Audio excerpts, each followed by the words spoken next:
Shalom, selamat pagi kepada jemaat sekalian. Kita bersyukur pada hari ini kita boleh kembali beribadah kepada Tuhan. Dan kita bersyukur bahwa ada sebagian jemaat yang bisa kembali beribadah di gereja setelah sekian lama. Kita harus menahan diri, kita beribadah secara online. Biarlah pada hari ini firman Tuhan yang kita dengarkan berbicara secara pribadi bagi kita, kembali menyegarkan iman kita, menyegarkan jiwa kita. Kita kembali dikuatkan. Sebelumnya mari kita berdoa. Ya Tuhan, di hadapan Engkau Allah yang besar, Allah yang kudus, kami datang rindu untuk mendengar kebenaran suara firman Tuhan. Biarlah Tuhan firman-Mu yang hari ini kami baca, kami renungkan, kami dengarkan, boleh berbicara secara pribadi kepada kami, menyegarkan jiwa kami, kembali menumbuhkan iman kami ya Tuhan. Allah Roh Kudus, kiranya Engkau sendiri yang memampukan kami untuk memahami, mengerti kebenaran firman-Mu. Engkau sendiri yang menopang hamba-Mu yang akan berbicara ini, sehingga ia hanya boleh menyatakan kebenaran firman Tuhan. Setiap jemaat-Mu ya Tuhan, baik yang di gereja maupun yang di rumah, biarlah setiap kami boleh merasakan kehadiran Tuhan dalam kehidupan kami. Hanya dalam nama Tuhan Yesus kami telah berdoa. Haleluya. Amin. Jemaat sekalian, kita akan bersama-sama merenungkan bagian firman Tuhan dari 2 Petrus. 2 Petrus pasal yang pertama, ayat yang ke-16 hingga ayat yang ke-21.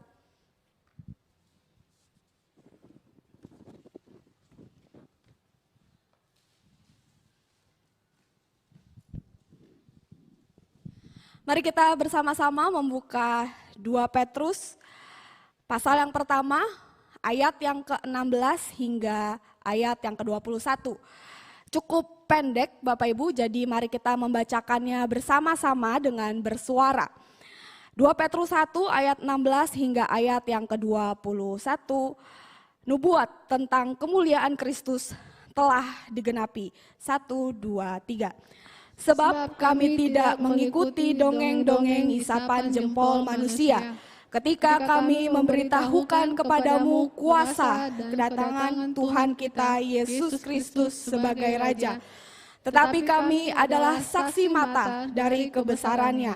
Kami menyaksikan bagaimana ia menerima kehormatan dan kemuliaan dari Allah Bapa ketika datang kepadanya suara dari yang maha mulia yang mengatakan, "Inilah anak yang kukasihi, kepadanya lah aku berkenan."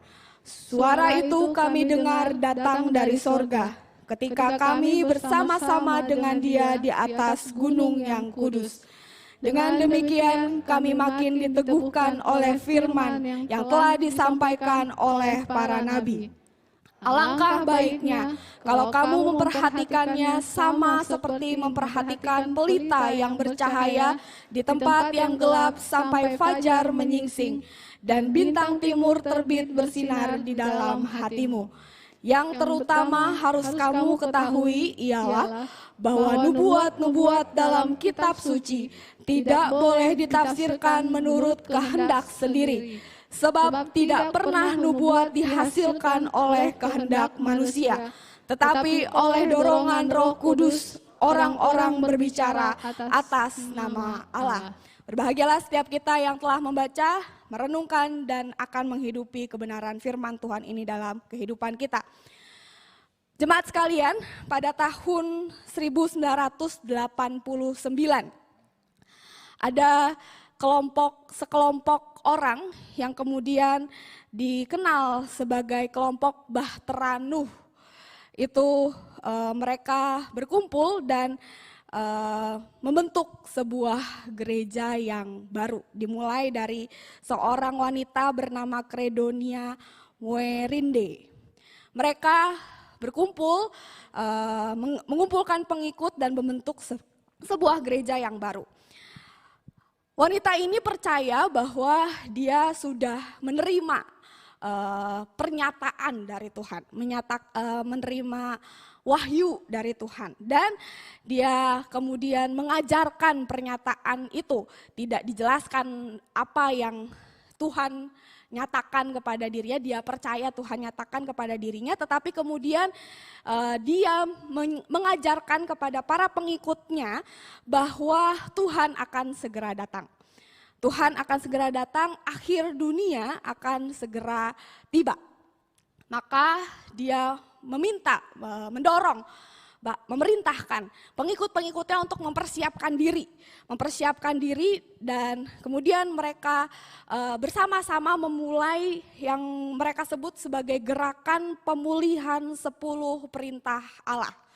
Jadi mereka percaya untuk bisa mempersiapkan diri menyambut akhir dunia itu, mereka harus menghidupi 10 perintah Allah yang diberikan kepada Musa secara harafiah, secara ketat, dengan teliti. Mereka harus lakukan dengan sungguh-sungguh, dengan disiplin yang tinggi. Mereka melakukan doa malam, mereka berusaha untuk menjauhi kenikmatan duniawi. Mereka sengaja berkomunikasi dengan bahasa isyarat meskipun mereka bisa bicara supaya mereka tidak jatuh dalam fitnah. Jadi mereka takut untuk berkata-kata karena takut untuk memfitnah satu sama lain. Dan mereka menjaga hidup mereka sungguh-sungguh supaya sesuai dengan 10 perintah Allah. Mereka percaya bahwa Tuhan akan datang, dunia akan berakhir pada tanggal 31 Desember 1999. Mereka percaya, mereka didirikan tahun 1989 dan tahun 1999, 10 tahun kemudian Tuhan akan datang, dunia akan berakhir. Sebagaimana yang kita tahu, 1999, 31 Desember 1999 sudah berlalu. Ketika tanggal itu berlalu, mereka kemudian mengganti tanggalnya. Mereka mengganti tanggalnya, mereka menggeser tanggalnya. Jadi tanggal 17 Maret 2000. Jadi mereka ketika nubuatan pemimpinnya itu tidak terjadi, mereka menggeser tanggalnya jadi tanggal 17 Maret 2000. Mereka menanti-nantikan dengan sungguh-sungguh 17 Maret 2000 itu. Mereka berkumpul di gereja mereka berdoa, mereka memohon supaya Tuhan datang. Sampai akhirnya tanggal 17 Maret 2000 datang, terjadi ledakan yang besar di gereja tempat pengikut-pengikut kelompok Bahtera Nuh ini berkumpul.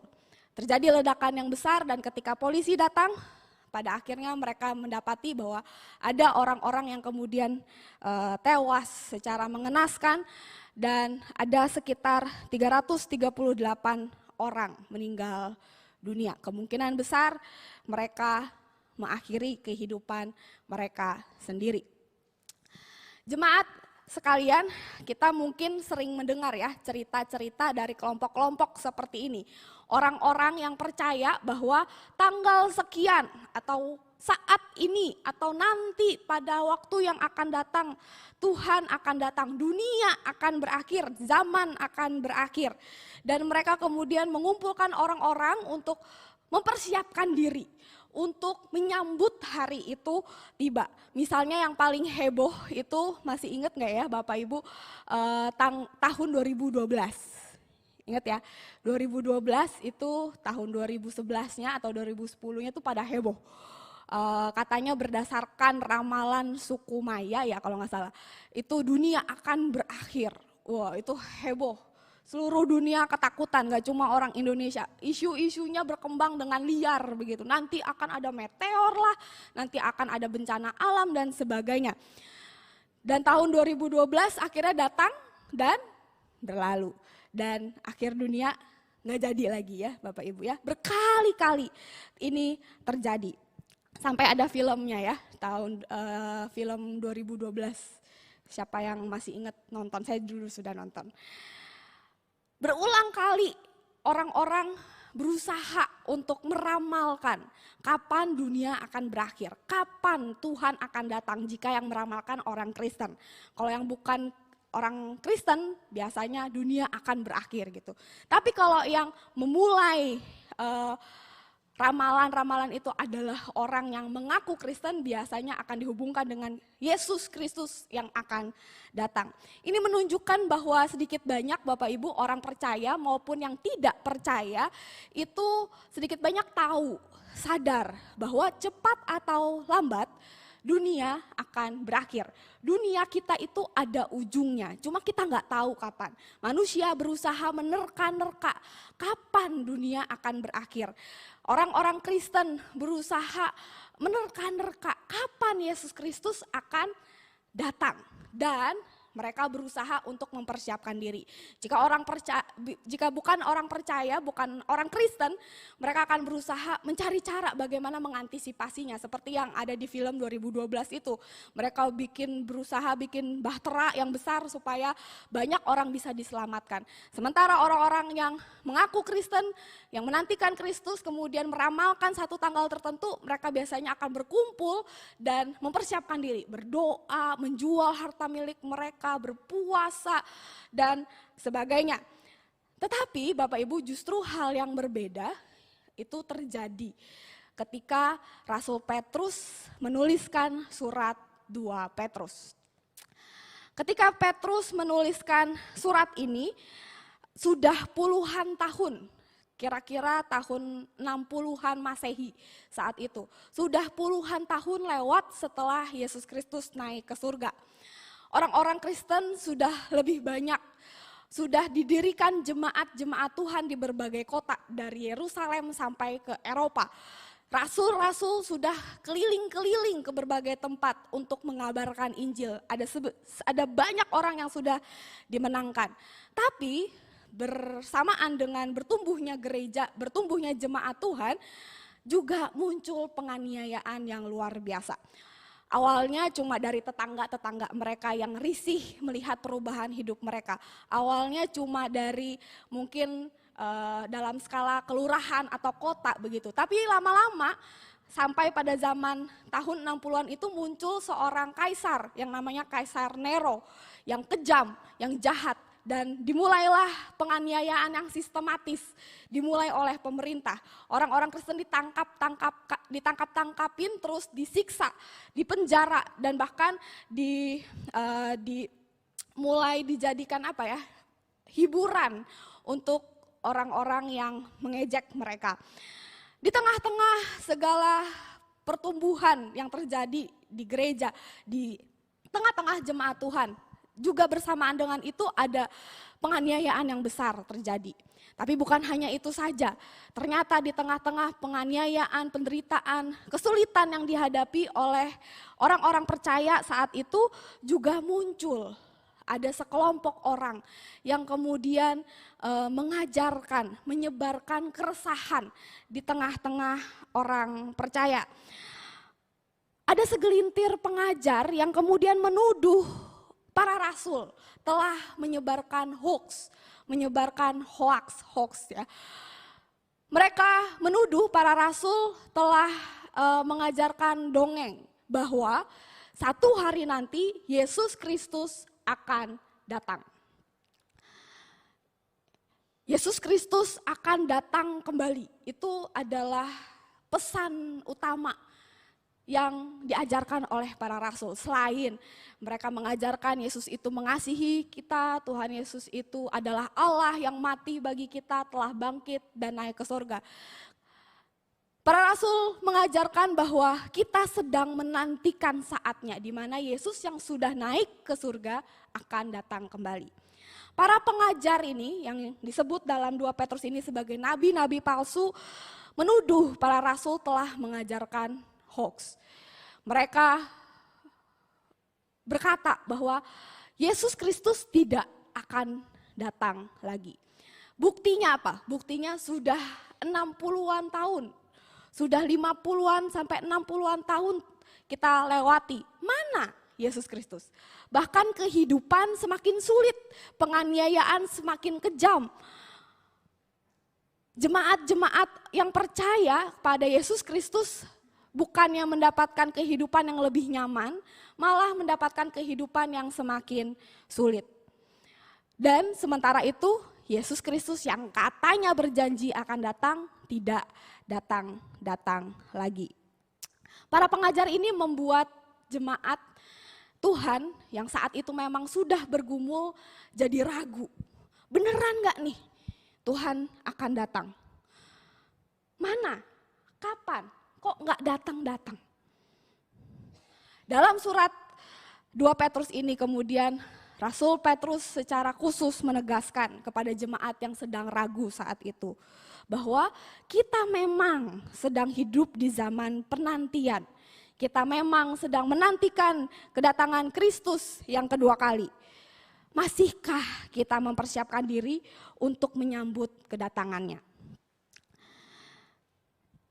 Jemaat sekalian, jika orang-orang yang hidup 60-an tahun semenjak Tuhan Yesus naik ke surga aja bisa ragu bahwa Yesus akan datang kembali, bagaimana dengan kita?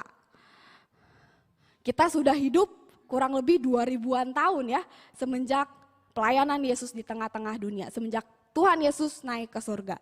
Sudah 2000 tahun, mereka baru menanti 60 tahun, sudah ragu, sudah bingung, kapan nih datangnya Tuhan Yesus? Kita sudah 2000 tahun semenjak Tuhan Yesus naik ke surga. Masihkah kita percaya bahwa Tuhan Yesus akan datang kembali? Masihkah kita menantikan Yesus Kristus datang kembali? Masihkah kita mempersiapkan hidup kita untuk menyambut kedatangannya?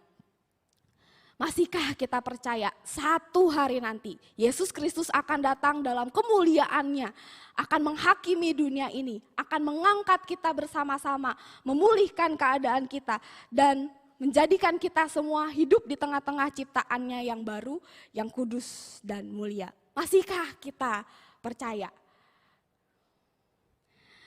Bagi mereka, bagi kita semua yang sedang meragu, yang sudah mulai ragu, kapan nih Tuhan Yesus datang? Hidup makin susah, dunia makin gila, dunia makin jahat, dunia makin berbahaya bagi kita. Tetapi Tuhan Yesus kok gak datang-datang nih udah 2000 tahun.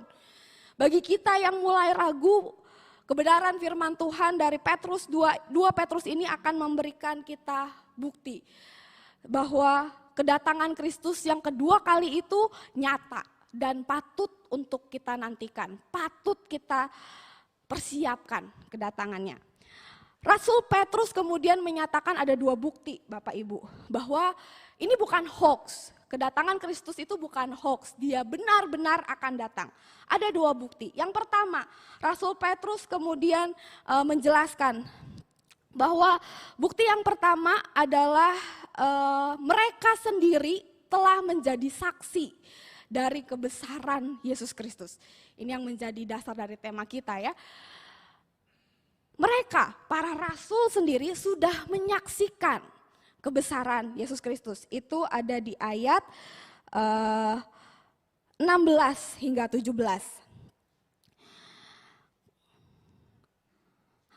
Di ayat 16 yang terakhir ya, frasa yang terakhir. Tetapi kami adalah saksi mata dari kebesarannya. Saksi mata dari apa? Ayat 17. Kami menyaksikan bagaimana ia menerima kehormatan dan kemuliaan dari Allah Bapa ketika datang kepadanya dari kepadanya suara dari yang maha mulia yang mengatakan, inilah anak yang kukasihi, kepadanya lah aku berkenan. Cerita ini, kisah yang disebutkan oleh Petrus ini merujuk kepada kisah transfigurasi Tuhan Yesus. Beberapa saat sebelum dia ditangkap dan disiksa, Yesus pernah mengajak 3 orang muridnya yang paling dekat, Yohanes, Yakobus, dan Petrus untuk naik ke bukit. Dan di sana dia bertransfigurasi. Mari kita lihat kisahnya dari Matius 17 ayat 1 hingga ayat yang kelima.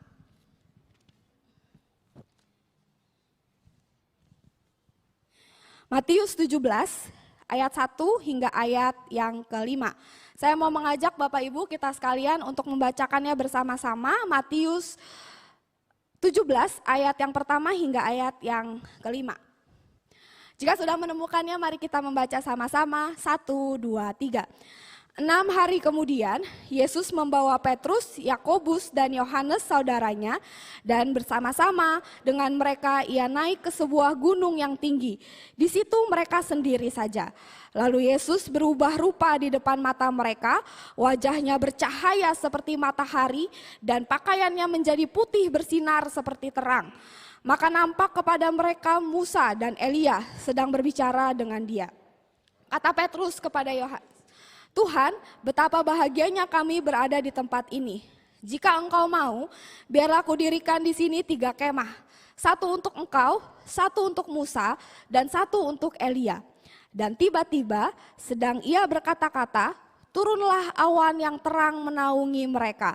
Dan dari dalam awan itu terdengar suara yang berkata, inilah anak yang kukasihi, kepadanyalah aku berkenan, dengarkanlah dia. Mengapa kisah ini menjadi bukti bahwa Tuhan Yesus akan segera datang?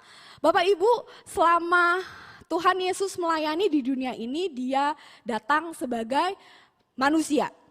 Orang-orang yang melihat Yesus Kristus, melihatnya, memandangnya sebagai guru yang bijaksana, tabib yang ajaib. Guru yang lebih berhikmat daripada orang Farisi dan ahli-ahli Taurat. Mereka melihat Tuhan Yesus sebagai seorang manusia. Demikian pula dengan para murid, sulit bagi mereka untuk memahami bahwa Yesus Kristus itu adalah Tuhan. Mereka menyayanginya sebagai seorang guru, mereka menghormatinya sebagai seorang guru, tetapi jauh di luar akal sehat mereka memahami bahwa orang yang sedang saya pandang, orang yang sedang saya sentuh, orang yang bersama-sama dengan saya saat ini itu Tuhan. Tuhan membuktikan dirinya bahwa dialah Allah itu salah satu momennya adalah ketika dia bertransfigurasi ini. Ia naik ke gunung bersama-sama dengan 3 orang muridnya dan ia memancarkan kemuliaan Allah. Yesus Kristus membuktikan bahwa dirinya adalah Allah. Dia 100% manusia, betul, tapi dia juga adalah 100% Allah. Dia Allah.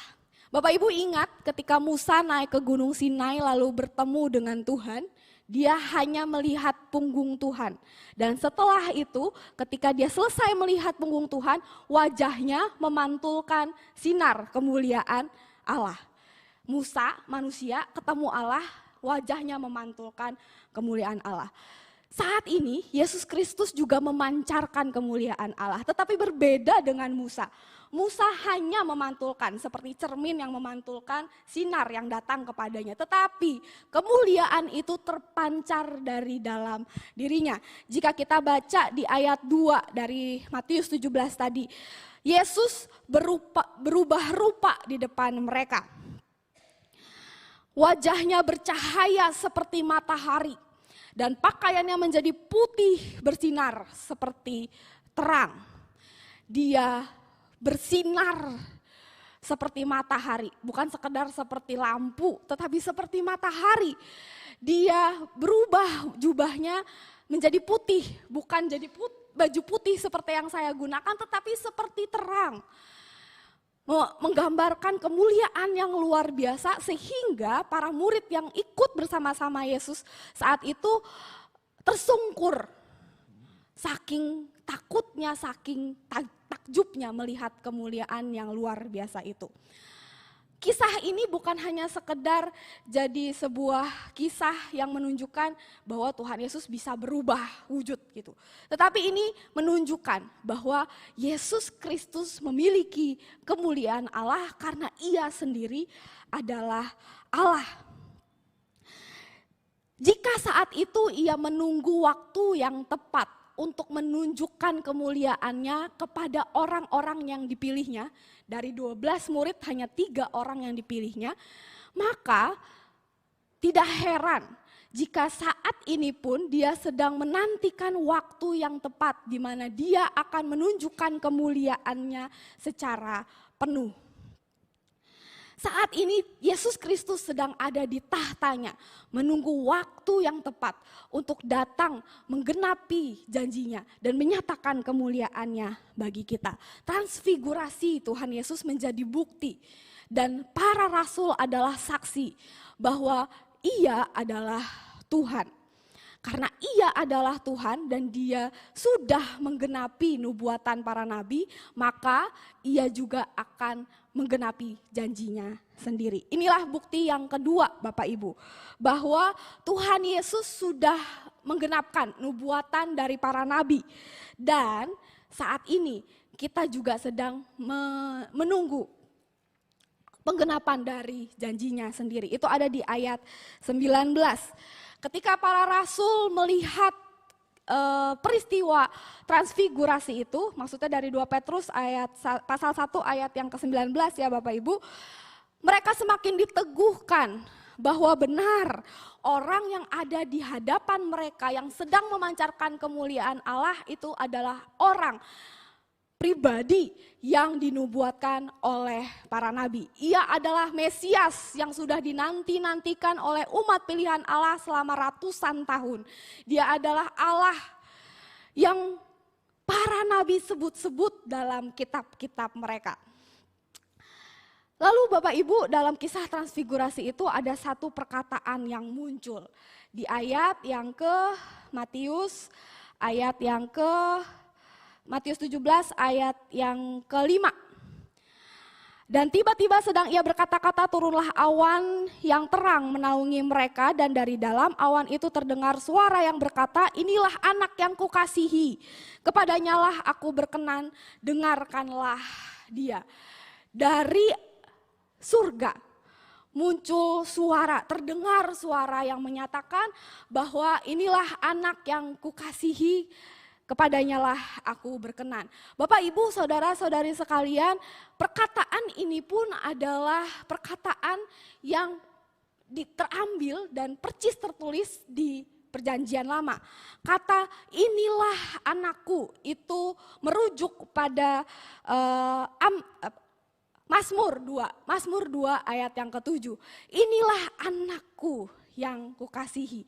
Merujuk pada Mazmur 2 ayat yang ke-7. Dan kemudian kepadanyalah aku berkenan. Ini adalah perkataan yang merujuk kepada Yesaya 42 ayat yang pertama.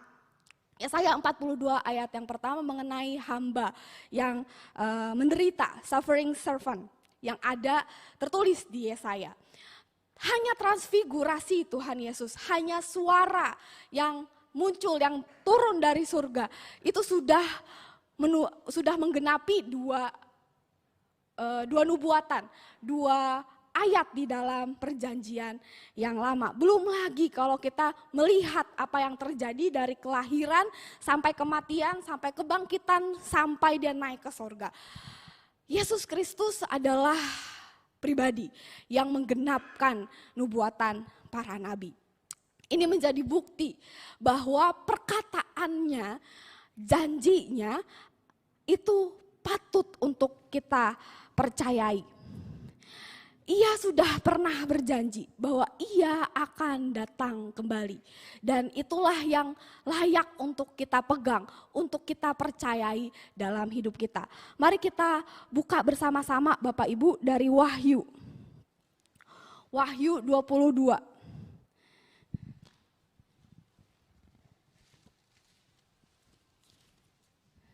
Wahyu 22 ayat yang ke-12 hingga ayat yang ke-16. Wahyu 22 ayat 12 hingga ayat yang ke-16.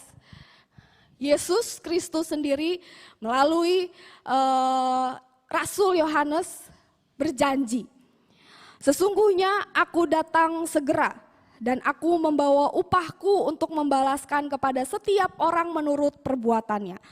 Aku adalah Alfa dan Omega, yang pertama dan yang terkemudian, yang awal dan yang akhir. Berbahagialah mereka yang membasuh jubahnya. Mereka akan memperoleh hak atas pohon-pohon kehidupan dan masuk melalui pintu-pintu gerbang ke dalam kota itu. Tetapi anjing-anjing dan tukang-tukang sihir, orang-orang sundal dan orang-orang pembunuh, penyembah-penyembah berhala dan setiap orang yang mencintai dusta dan yang melakukannya tinggal di luar. Aku, Yesus, telah mengutus malaikatku untuk memberi kesaksian tentang semuanya ini kepadamu bagi jemaat-jemaat. Aku adalah Tunas, yaitu keturunan Daud bintang timur yang gilang gemilang. Kristus sendiri berjanji, Kristus yang adalah Allah yang menggenapkan nubuatan para nabi. Dia sendiri berjanji bahwa dia akan datang kembali. Penantian kita mungkin panjang dan bahkan melelahkan karena kita hidup menanti di tengah-tengah dunia yang tidak percaya, tetapi janjinya layak untuk kita nantikan. Bapak Ibu, di tengah-tengah satu masa kehidupan saya, pernah ada satu masa yang berat. Salah satunya mungkin yang bisa saya ceritakan adalah ketika saya masih sekolah di seminari. Saat itu, masa itu menjadi masa yang sangat berat karena kehidupan di sana cukup berbeda dengan hidup saya sebelumnya. Jadi ada perubahan yang cukup besar terjadi, jadi saya cukup bergumul untuk menjalani kehidupan di sana saat itu. Belum lagi kalau kita ngomongin soal tugas dan sebagainya. Tugas kuliah, tugas pelayanan yang dipercayakan di sana. Seringkali itu membuat saya dan teman-teman saya down. Capek sekali, lelah sekali, rasanya mau nyerah gitu. Rasanya, aduh gak mau lagi. Aduh kapan selesainya. Seringkali ketika kami ada di puncak kelelahan kami, puncak rasa frustrasi kami suka duduk di taman, lalu memandang ke langit, lalu bilang, Tuhan Yesus kapan Tuhan datang, supaya kami gak perlu ngumpulin paper, gitu, untuk mengumpulkan tugas. Itu keluhan tapi sedikit bercanda juga. Di tengah-tengah rasa frustrasi kami, kemudian kami sering bernyanyi satu lagu, Bapak Ibu. Mungkin yang agak muda, teman-teman pemuda atau remaja pernah mendengar lagu ini. Lagu Ku Akan Menanti meski harus penantian panjang, ku akan tetap setia menunggumu gitu. Kami suka nyanyi lagu itu, bukan lagu rohani, jadi nggak akan ketemu kalau Bapak Ibu nyari lagu rohani itu kalau nggak salah lagunya Nikita Willy gitu kalau nggak salah ya. Kami nyanyi itu di tengah-tengah rasa lelah kami, di tengah-tengah rasa frustrasi kami bernyanyi seperti itu. Kami tahu bahwa perjuangan kami berat selama hidup di dunia ini. Tanggung jawab kami berat untuk boleh menyatakan firman Tuhan, untuk belajar firman Tuhan dan apalagi menghidupinya. Berat sekali. Tapi di tengah-tengah kelelahan kami yang menjadi penghiburan kami adalah kami tahu satu hari nanti Yesus akan datang dan menyatakan kemuliaannya. Dan kami yang telah berjuang, yang telah bersusah payah hidup di dunia ini akan menikmati kemuliaan bersama-sama dengan Tuhan. Bapak, Ibu, saudara-saudari sekalian, para pengajar palsu yang tidak percaya kepada Yesus Kristus akan datang kembali, kemudian menjalani hidupnya secara sembarangan. Mereka berbuat cabul, mereka mencari keuntungan mereka sendiri. Mereka menipu orang-orang percaya supaya orang-orang percaya itu memberikan keuntungan bagi mereka. Mereka mengatakan berbagai tipu daya. Mereka hidup secara sembarangan karena mereka tidak percaya bahwa Yesus Kristus akan datang satu hari nanti. Bapak Ibu, sekali lagi Petrus mengingatkan, Tuhan Yesus akan datang. Kita nggak tahu kapan, kita nggak tahu seberapa lama kita akan berjuang kembali. Petrus menuliskan surat ini di akhir masa hidupnya, ketika dia hampir mati di tangan hukuman Nero saat itu. Dan dia ingin meneruskan satu hal yang paling penting untuk jemaat-jemaat Allah. Dia ingin meninggalkan warisan, dan warisan itu adalah surat 2 Petrus ini. Dia mengingatkan bahwa di zaman akhir akan ada orang-orang yang berusaha membelokkan orang-orang percaya, yang menipu dengan pengajaran, dari pengajaran yang kelihatannya benar sampai pada yang benar-benar nyeleneh. Akan ada orang-orang yang berusaha membuat kita ragu bahwa Yesus beneran datang gak ya? Mereka akan berusaha membuat kita mempertanyakan kuasa Yesus Kristus dalam dunia ini. Tetapi kemudian Petrus mengingatkan bahwa tetaplah berpegang pada firman Tuhan. Terus jadikan firman Tuhan sebagai satu-satunya standar dan tolak ukur kebenaran kita. Jika ada pengajaran-pengajaran yang kita dengar, jika ada orang-orang yang mengajar kepada kita, selalu bandingkan dengan firman Tuhan. Apakah pengajarannya itu sesuai dengan kebenaran firman Tuhan? Apakah itu sejalan dengan apa yang dikatakan oleh Yesus Kristus? Apakah itu bertentangan atau tidak dengan janji Tuhan? Terus menerus bandingkan, lalu perhatikanlah hidup mereka. Ketika mereka menghidupi kehidupan yang bertentangan dengan Injil, bertentangan dengan kebenaran firman Tuhan. Pertanyakan juga kebenaran yang mereka sampaikan. Pertanyakan juga pengajaran mereka, karena apa yang keluar dari pengajaran mereka biasanya akan terpancar lewat kehidupan mereka. Petrus mengajak jemaat untuk menjadikan firman Tuhan satu-satunya standar, tolak ukur bagi kita menjalani kehidupan kita selama kita menantikan kehidupan ini. Bapak Ibu, tadi pagi sebelum saya berangkat ke gereja, saya mendengar percakapan ayah saya, papa saya, dengan adik saya. Dia menasehati adik saya, jadi ceritanya sepeda motor mama saya itu rusak. Sepeda motor mama saya rusak, lalu papa saya kan tinggal di luar kota. Balik, lalu memeriksa. Lalu mama protes bahwa susah selama ini untuk ngebenerin sepeda motor karena mama nggak ngerti apa-apa tentang sepeda motor. Maka papa menasehati adik saya yang laki-laki itu, yang tinggal di rumah, untuk belajar. Papa bilang kurang lebih kata-katanya begini, kamu harus tahu kira-kira yang standar-standar tentang sepeda motor, tentang busi, tentang apa tadi disebutin saya juga nggak ngerti.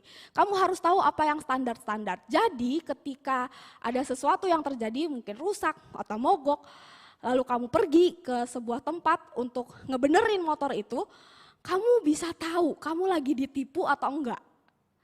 Lalu papa saya menceritakan dulu, papa motornya mogok bawa ke bengkel, bengkelnya sebut ini harus dibenerin ini. Tapi karena papa tahu apa yang benar, wah enggak juga tuh kayaknya. Maka papa enggak jadi ditipu, akhirnya tidak jadi membenarkan motornya di bengkel tersebut.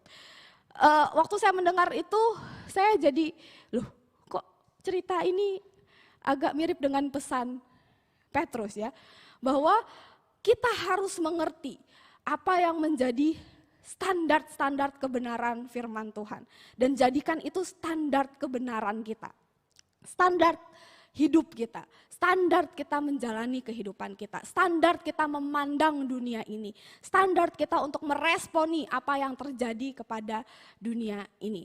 Ketika Tuhan Yesus enggak datang-datang, bukan berarti Tuhan Yesus itu bukan Tuhan. Ketika kita harus hidup menderita di tengah-tengah dunia ini, bukan berarti Tuhan Yesus melupakan janjinya untuk datang ke dunia ini. Kebenaran firman Tuhan menyatakan bahwa Dia akan datang. Justru janjinya lah yang seharusnya menjadi penguatan bagi kita dalam kita menjalani kehidupan kita di dunia ini. Dalam menghadapi penderitaan pergumulan di dunia ini. Justru janjinya lah yang harusnya menjadi tolak ukur bagi kita untuk menilai apa yang terjadi di tengah-tengah dunia ini. Bapak, Ibu, Saudara-saudari sekalian, dunia tempat kita tinggal akan terus membingungkan kita. Karena dunia ini sudah sedemikian jahatnya. Dunia ini orang-orang yang tidak percaya akan berusaha membuat kita ragu akan kebenaran firman Tuhan. Dan ketika kita ragu, kita akan hidup dengan tidak sesuai akan kehendak Tuhan. Mari kita bersama-sama terus memandang kepada janji Tuhan. Ia akan datang kembali. Ia akan menjadi hakim atas seluruh dunia ini. Ia akan memberi upah kepada setiap umatnya yang telah berjuang dengan setia sampai akhir untuk menghidupi kebenaran firman Tuhan. Dan orang-orang yang percaya, yang berjuang itu akan menikmati kemuliaan Tuhan pada akhirnya. Hidup kita mungkin berat ya akhir-akhir ini, untuk ke gereja aja berat rasanya. Tapi kita percaya satu hari nanti Kristus akan datang kembali. Mari kita persiapkan diri kita, kerjakan apa yang bisa kita kerjakan, setia pada apa yang kita telah dengar di dalam kebenaran firman Tuhan. Kiranya Allah Roh Kudus menolong kita. Mari kita berdoa. Ya Tuhan, kami datang, jemaat-Mu, hamba-hamba-Mu, ya Tuhan, seringkali dibingungkan oleh dunia ini. Penderitaan, pergumulan di tengah-tengah dunia ini melemahkan iman kami. Kegagalan orang-orang di sekitar kami membingungkan kami. Ya Tuhan, biarlah kami terus-menerus berpegang pada firman-Mu, pada janji-Mu. Biarlah janji akan kedatangan-Mu yang kedua kali terus-menerus menguatkan kami untuk kami berjalan di tengah-tengah dunia yang jahat ini. Biarlah janji-Mu untuk datang kedua kali terus-menerus menyegarkan kami. Sehingga apapun yang kami hadapi ya Tuhan, kami boleh terus menghadapinya dengan terus berharap bahwa satu hari nanti kami akan menikmati kemuliaan yang kekal bersama-sama dengan Engkau. Ada begitu banyak hal yang kami gumulkan, dan Tuhan kami tahu Engkau telah melihat dan memperhatikan kami dalam kami berjuang menghadapinya. Kiranya pertolongan dari-Mu sendiri ya Tuhan memampukan kami untuk memuliakan Tuhan, untuk mempersiapkan diri kami menyambut kedatangan-Mu. Hanya dalam nama Tuhan Yesus kami telah berdoa, menyerahkan hidup kami ke dalam tangan-Mu. Haleluya, amin.